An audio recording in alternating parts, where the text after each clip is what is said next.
Pemerintah Kota Banjarmasin melakukan penataan aset di Kota Seribu Sungai ini bekerja sama dengan PT Dwipa Raya Karya Utama. Penandatanganan atau kesepakatan MOU dilakukan Wali Kota Banjarmasin Ibnu Sina dengan Direktur PT Dwipa Raya Karya Utama. Dilakukan di ruang rapat berintegrasi Balai Kota Banjarmasin jelang tengah hari Senin 4 Juni 2018. Mendapatkan nanti bangunan berupa gedung kantor Dispora. Pemerintah Kota Banjarmasin melakukan penataan aset di Kota Seribu Sungai ini bekerja sama dengan PT Dwipa Raya Karya Utama. Penandatanganan atau kesepakatan MOU dilakukan Wali Kota Banjarmasin Ibnu Sina dengan Direktur PT Dwipa Raya Karya Utama Ruzi dan Nur. Dilakukan di ruang rapat berintegrasi Balai Kota Banjarmasin jelang tengah hari Senin 4 Juni 2018.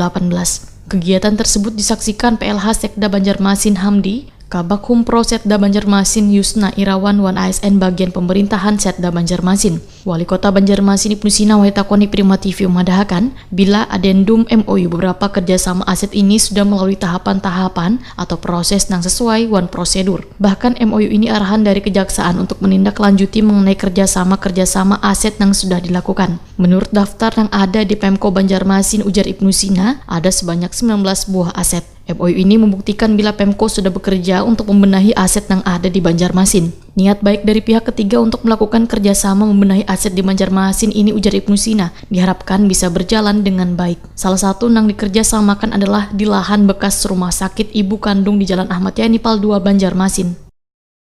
Rumah kandung, dan perencanaan ke depan juga kita sudah melihat dari PT Dwipa mau dibangun apa, kemudian juga sumbatan terhadap persoalan hukum kemarin itu terkait dengan mana yang wan prestasi dan sebagainya itu sudah kita selesaikan semua, sehingga PT Dwipa menyurati beberapa kali mereka komitmen untuk membangun, misalnya berapa yang menjadi kewajiban mereka. Dibangunkan dengan adendum ini berarti dibangunkan bukan rumah-rumah lagi tetapi berupa bangunan gedung kantor. Dan insya Allah tadi menurut Pak PLH Sekda gedung kantornya adalah gedung kantor Dispora yang kebetulan dokumennya sudah lengkap, DID-nya sudah ada, lahannya sudah ada, dan nilainya itu sesuai. Jadi kita tidak terima uang, kita tidak terima apa-apa, tapi kita terima bangunan. Ya, jadi kita silakan sepenuhnya kepada pihak PT Dwipa untuk membangunkan. Begitu selesai serahkan kepada pemerintah kota, dan ini juga kan menjadi salah satu solusi terhadap persoalan saat ini pemerintah daerah tidak boleh membangun kantor, masih moratorium pembangunan gedung kantor. Nah, dengan adanya hibah nanti ataupun komitmen dari PT Dwipa untuk membangun, ya alhamdulillah kita bisa dapat gedung kantor yang selama ini memang kayak Dispora kan masih pinjam.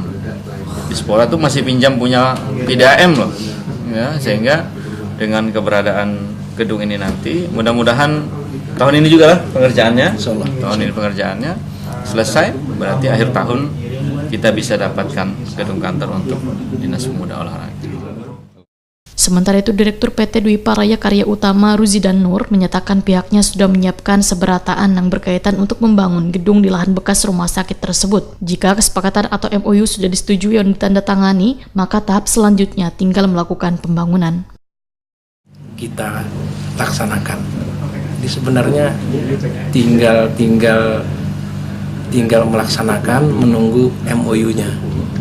Berhubung kan masih ada kewajiban, masih ada hutang lah istilahnya itu sama Pemko ya Pak Hamdi ya. Masih ada hutang, jadi kewajiban aja menyelesaikan kewajiban yang belum terlaksana.